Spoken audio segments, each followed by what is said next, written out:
that was quick. It took about 15 seconds because I have the timer going. So I have an interesting topic today. It's called, is PaaS the DevOps Killer? How many of you here are kind of using PaaS? I see some hands, yeah. But before we dive into that, I want to talk about myself. I am Rishab Kumar. I'm a staff developer evangelist. I work for a telecommunications company called Twilio. We build SMS, voice, and WhatsApp APIs. I'm also a part-time professor. I teach cloud at St. Lawrence College, which is in Kingston, which is around 3-hour drive from here. Another amazing city if you are visiting Canada anytime. I recently got the Microsoft MVP status, and I'm also AWS community builder. So you can already tell I talk about cloud computing and DevOps a lot, and hence the talk is PaaS the DevOps Killer. There we go. So it is a hot topic. I think that's why it got accepted to this conference and few others. But before we dive into the nitty and gritty details, I want to go over some definitions if you're not familiar with PaaS or DevOps itself. Okay. So what is PaaS? The full form is Platform as Service. It's a cloud computing model that you might be familiar with. So if you have seen, Azure Static Web Apps, AWS Amplify, Netlify, even Vercel, and there we go.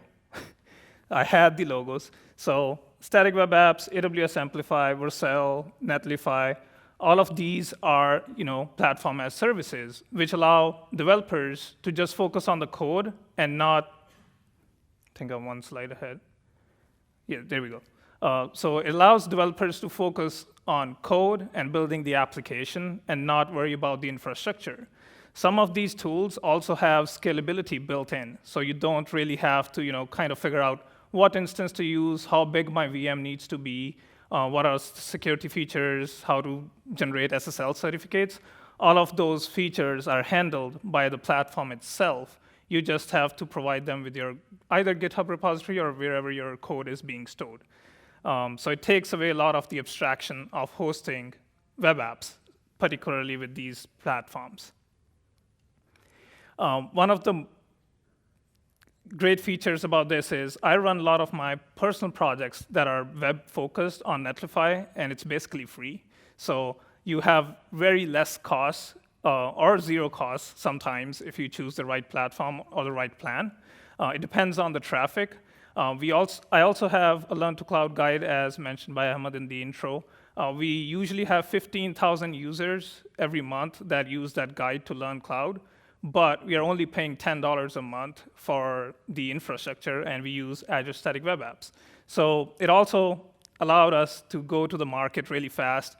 We had the guide on GitHub as Markdown, and we just used Docusaurus, which you might be familiar is from Facebook, to ship it out as a web app, and we host it on Static Web Apps. So those are the features of PaaS offerings that you saw.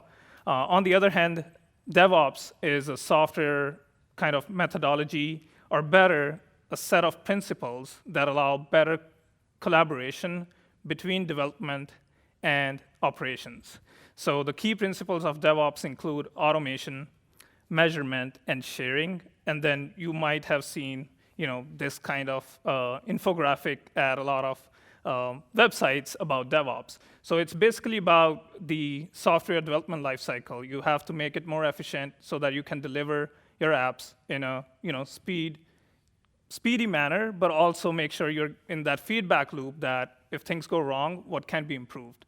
So you have to have automation, measurement, and sharing to complete that kind of feedback loop. And hence, we have dedicated DevOps teams now. It works differently across different organizations and teams, but the titles usually are DevOps engineer, but we are seeing some different terms now, like platform engineering, and then there are more debates about SRE versus DevOps and platform engineering versus DevOps, but the whole idea was to make development more efficient. And now we'll be talking about the hot topic. PaaS and DevOps are often compared and contrasted, but it's important to understand that they are not mutually exclusive. So as we saw that PaaS is a cloud computing model, whereas DevOps is bigger than that. It's not just about hosting web applications, and it's more about a culture within different teams. So the one thing that I find similar is both of these are trying to streamline the process of development to make developers more efficient, whether it's PaaS, whether it's DevOps. However, there are notable differences, and hence PaaS is not equal to DevOps.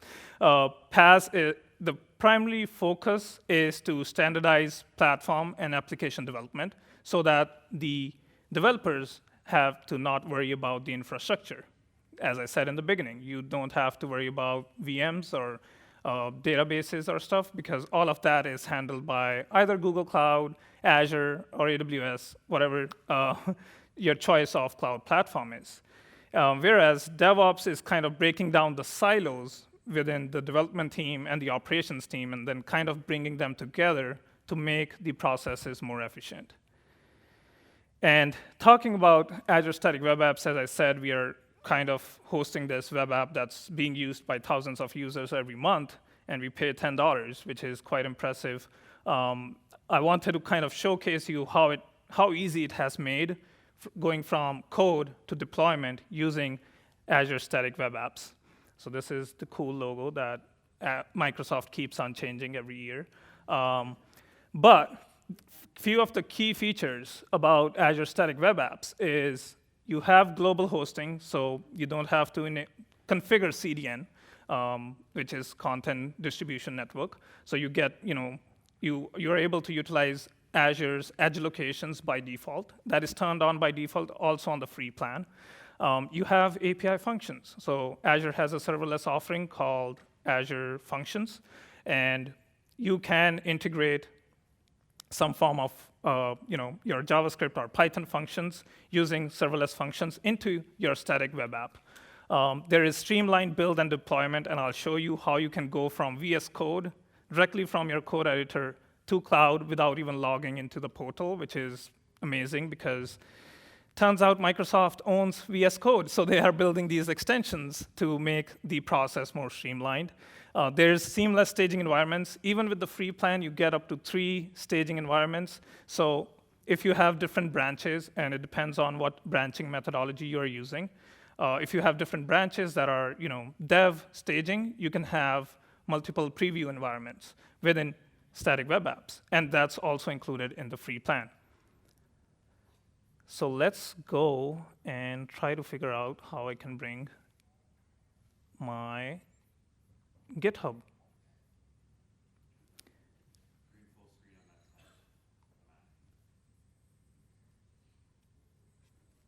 There we go. So I can bring this over. No. Let's try now. There we go. Awesome. OK. So bear with me because I don't know how this is going to work because I will be typing here and seeing here. So it'll take some extra time for me to do that.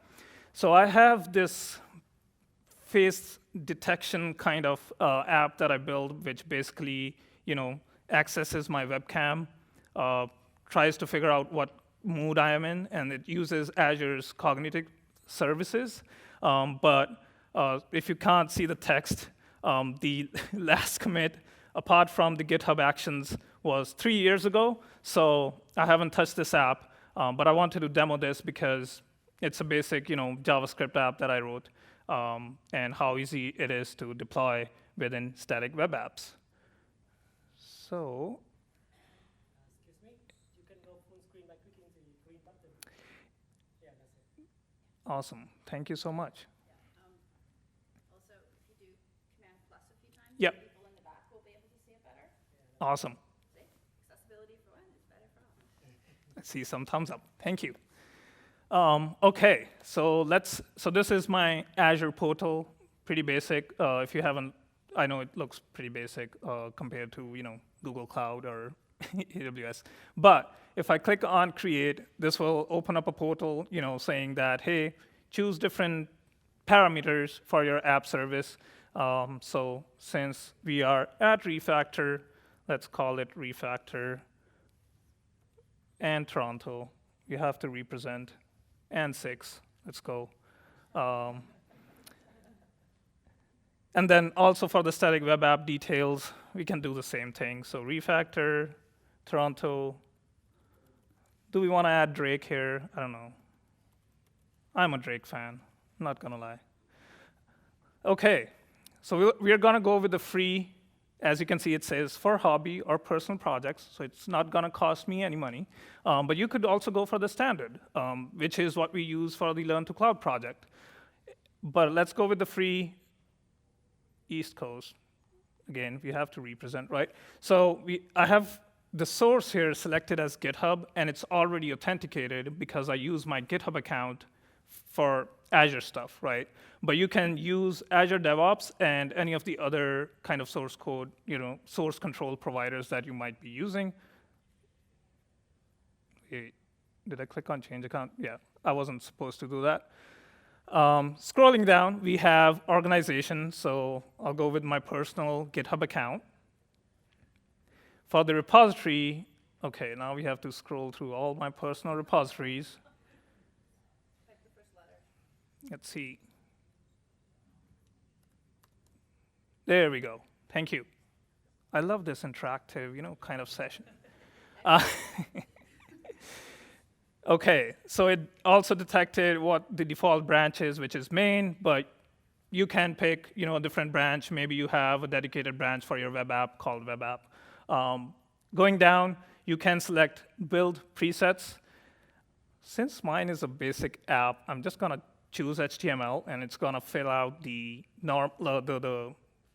default parameters. So the application is root directory, the output location is root directory, and I don't have an API function, but this is where Azure Functions come in. So you can have a folder within your source control that has your functions, and that would be hosted on Azure Functions. So let's go ahead. So you can either preview the workflow file, which is GitHub Actions. So it uses GitHub Actions to do your CI/CD, or you can go ahead and click Review plus Create. I'm gonna do that. I'm trusting this too much. Well, we'll see later. We'll have access to the GitHub Action file itself. But let's see how long it takes to create this web app. So you can see there will be some prompts on the right-hand side of the screen, and the deployment has succeeded. So if I go back to my GitHub and go into Actions, and I'll do Command plus here too. There we go. And you can see it already generated a GitHub action, and it's doing CI, as you can see, for the Azure Static Web App, which is a workflow file.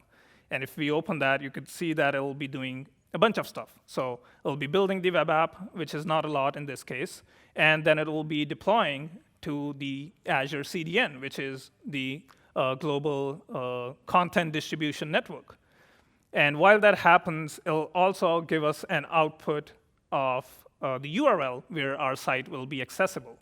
So let's wait for that.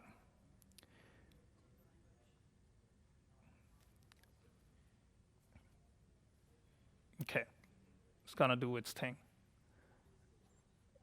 While it does that, we can go back on our Azure screen, go to Static Web Apps, Refactor Toronto Direct 6, and we'll have this URL that's available where our site should be accessible. So let's go ahead and click that.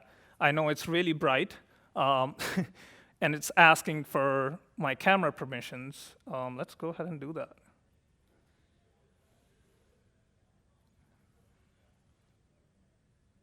Is something happening? No? Let's hit refresh. Is it asking my phone for access? I don't know. There we go.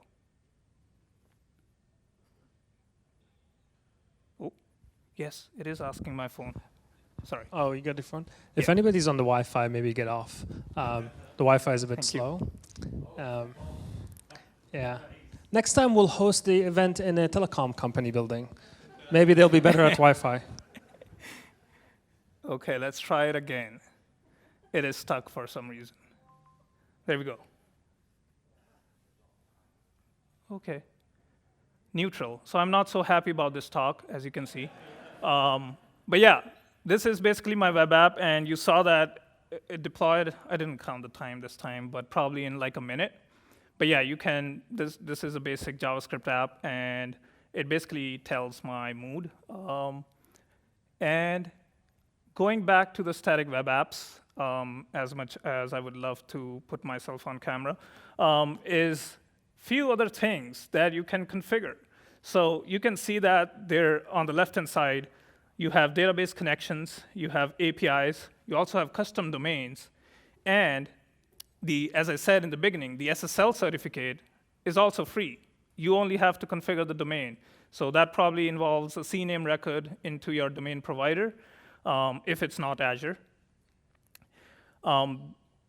The other thing you can also do is change the hosting plan if you see that the users are increasing, right? So you can go from free to standard, and you can also see the pricing. It's $9 USD per month, and that also involves automate scaling. And to this day, as I said, I've only paid $11 for the app that I was talking about in the beginning, for more than 15,000 users per month, which I think is a good bargain. And then I know a few people here were using Netlify and Vercel for free, basically, and I don't think you might have any issues up to 3,000, 4,000 users per month. So this is all about PaaS. There are other providers, as you saw in some slides. One of them is the AWS direct competitor to the Azure Static Web Apps is the AWS Amplify. The only difference is it also has the functionality to host backend within Amplify, and you can also generate an infrastructure as code file later after you have gone through the prompts, because we need a better way to manage infrastructure, and IAC is one of the DevOps practices. So you can do that at the end by exporting that, and you'll get a beautiful CloudFormation file that you can use for source control stuff. So another project that I have built is the DevOps Guide, and this is also an open source project which people can use to learn DevOps, and it is hosted on Amplify, as you can see, and I pay 15 to 75 cents a month for 2,000 to 5,000 users per month. And this was built in Next. I have recently started working with Next.js, and I love it. But you can see this is how the website looks. If you are eager to learn more about DevOps, it's thedevops.guide, and you can check it out. But AWS Amplify is one of the other PaaS offerings that we have. Let's go back to my slides here. Okay, so yeah, for AWS Amplify, you have the capability to host a web app. You can build a front-end UI. They have components available that you can import within your React, Vue, Angular, any of the frameworks that are out there. I think they have a pretty good supported CDK. I think it's called, or SDK. I'm not sure. And you can also create an app backend. They also offer a capability to have integrations with their database services. So I know it's kind of logged in, because with Azure, you're logged into all the Azure providers or services, and with AWS, it's going to be all of their own services. But coming back to the question, is PaaS the DevOps killer? There are arguments both for and against this statement. So on one hand, the proponents of PaaS argue that it can streamline and automate many of the tasks that traditionally were responsibility of DevOps engineers. Now you have the ability, just like me, because I love contributing to open source projects and making them more accessible for less cost. It has obviously given me that power. It's only possible because of PaaS offerings like the companies that I talked about.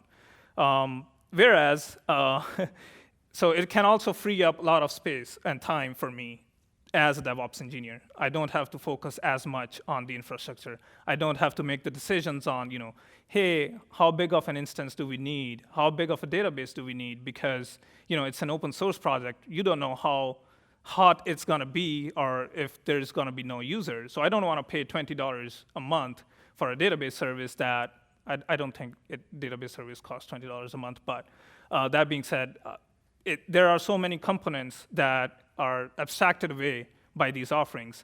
But on the other hand, opponents of the PaaS as DevOps Killer argument point out that PaaS is not the silver bullet, and which I agree, because there are some additional challenges that are only can be solved with proper DevOps teams at bigger organizations and enterprises. For example, PaaS platforms can be inflexible and may not support all tools and integrations, as we just saw. So think about vendor lock-ins. If you're using static web apps, you're probably going to have to use Azure Functions for your functions and Cosmos DB or Azure SQL for your database if you're using just static web apps. Similarly, with AWS and GCP, there's the vendor lock-in problem. Additionally, PaaS may introduce new security problems. So maybe you don't have correct permissions set up on your repository because you're trying to integrate with a cloud platform. Maybe you have to pay for enterprise-grade security, and with Azure, it's quite expensive. It was $20 additional for the paid static web apps version. So there are those concerns that needs to be addressed. So I'm not saying that PaaS is the silver bullet, but for indie projects and most of the web kind of projects that you're building that you are not sure about if they'll pick up or you just have to explore, I think PaaS is a great model within cloud platforms. Yeah, I'm a huge fan of The Office. But yeah, so in conclusion, while PaaS and DevOps are often viewed as competing solutions, they can actually work together to improve software development and our experiences as developers. PaaS offers benefits such as increased scalability and not the ambiguity to figure out what the scaling situation would be, what are the correct sizes. No infrastructure management, and also we saw costs. So you could be paying $0 to host most of your web projects. While DevOps emphasizes on collaboration and just that the feedback loop we saw within the dev and ops team. So by combining both of these approaches, I think organizations can create a powerful team and platform for their innovations and growth that they're working on. Contact me. So that was the talk. The answer, if you're looking for, is to PaaS the DevOps Killer. I don't think so yet. We'll see an improvement with how these offerings evolve over time, but for now, they are not. You can get in touch with me. There's my email, and here's a link to my Bento profile, which I recently found out, which is pretty cool. It can contain all your socials and stuff. But I also have a cool QR code that you can scan if you can't read the link or remember it. So yeah.